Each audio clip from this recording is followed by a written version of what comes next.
Oui, je suis d'accord avec toi, mais il est grand quand même, Materazzi. Imagine simplement que tu avais fait sa taille. C'est-à-dire que tu l'aurais visé directement dans la... De quoi? Ça a déjà commencé. Et yo, bonjour à tous et bienvenue pour ce second numéro de Cédric parle sport pour Iconic, la rubrique où l'on prend un sujet sportif qui fait ou qui a fait débat et pour lequel je vous décris ma prise de position. Sur cette vidéo, nous allons aborder les clubs de football dits nouveaux riches. Et nous allons nous demander si, grâce à tous les milliards investis, ils peuvent rivaliser, voire attraper les clubs de légende. Ceux qui ont un passé marqué d'histoire. Allez, on se retrouve tout de suite après le générique.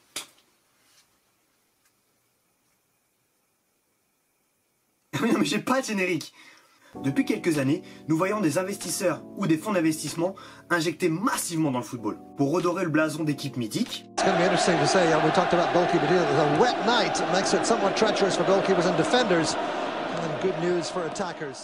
Mais également pour faire monter des équipes qui ont peu ou pas d'histoire. C'est le cas de Manchester City et du Paris Saint-Germain qui n'étaient pas particulièrement considérés comme des grands clubs et qui sont aujourd'hui nommés les nouveaux riches.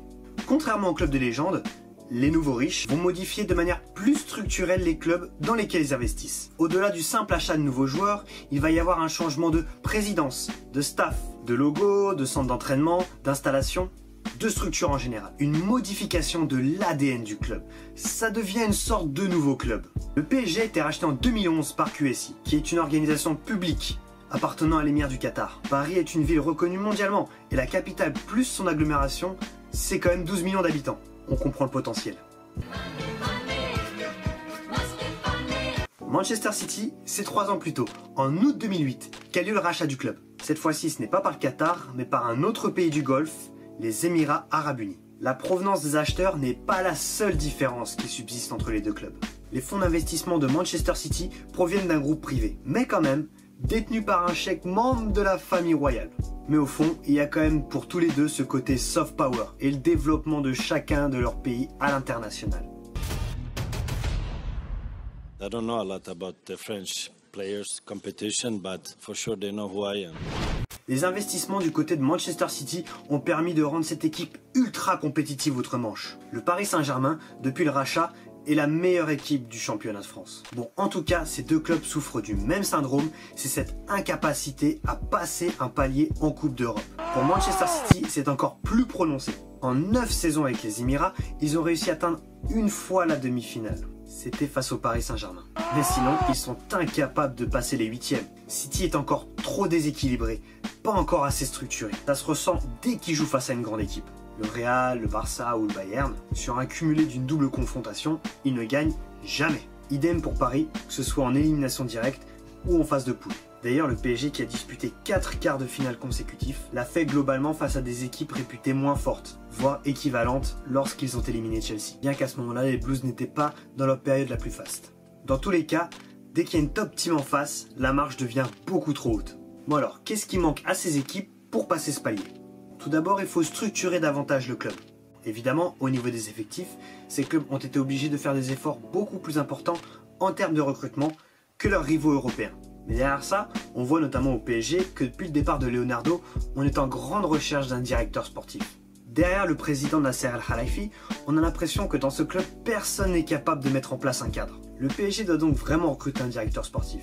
Soit un qui a l'ADN du club en lui, comme un ancien joueur par exemple, soit déjà dirigé une grande équipe par le passé. Il faut que le président sache bien s'entourer. Et il doit comprendre qu'il faut se structurer comme un vrai grand club et pas uniquement recruter des joueurs à tour de bras. Il faut ensuite installer une identité propre au club. Je parle de philosophie footballistique. Quelque chose qui est ancré au club, qui lui appartient. Le Bayern et sa structure et sa discipline à tous les niveaux. Quelque chose qui a également la Juve, mélangé à sa culture défensive à l'italienne.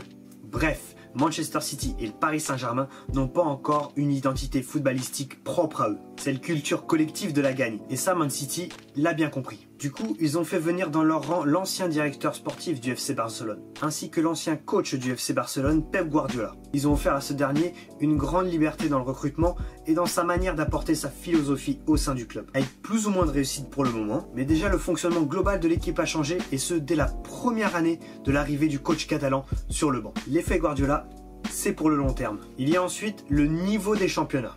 Le format du championnat fait que si tu as la meilleure équipe, tu peux gagner.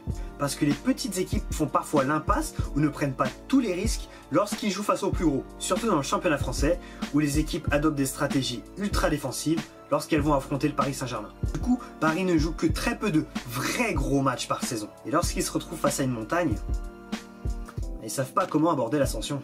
Pour City, on commence vraiment à se poser des questions sur le niveau global de la Première Ligue. Ainsi, Manchester City, qui est allé gagner 5-3 contre Monaco en Angleterre, est allé se casser les dents en principauté.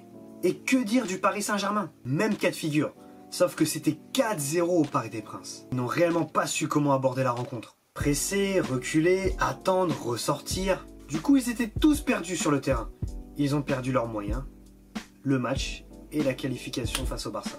Néanmoins, il y a cet effet d'apprentissage. Le PSG perd de manière différente à chaque fois. Ça leur permet d'apprendre de leurs erreurs. Normalement, ces situations n'arriveront plus derrière. Les joueurs de ces équipes auront besoin de temps pour gagner la C1. Ils ont des manquements, non pas en termes de qualité. Ils les ont, les qualités pour remporter les compétitions. Mais ces manquements se retrouvent dans la manière dont les joueurs gèrent les situations.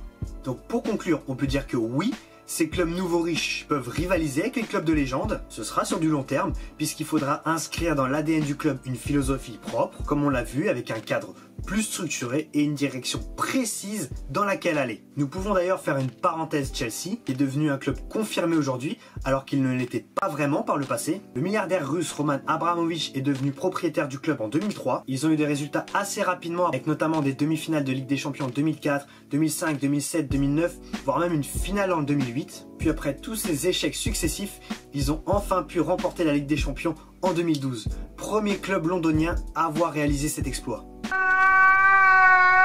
Depuis, c'est vrai, ils sont un petit peu en perte de vitesse. Ils ont notamment terminé 10e de leur championnat en 2016, ce qui montre qu'ils ne se sont pas encore tout à fait installés dans le Gotha des meilleures équipes européennes. Mais cet exemple montre qu'il est tout à fait possible de créer une grande équipe lorsqu'on met de grands moyens, qu'on structure bien un club, sans avoir spécifiquement un historique légendaire. Ça demande juste des sacrifices, des échecs et du temps. Après tout, Rome ne s'est pas faite en un jour. En combien de temps d'ailleurs ? Voilà, c'est terminé. Merci à tous d'avoir suivi cette vidéo. N'hésitez pas à nous suivre sur les réseaux. Et puis surtout, n'oubliez pas, le sport est une passion, alors vivez passionné. Vous vivrez vieux. Ciao!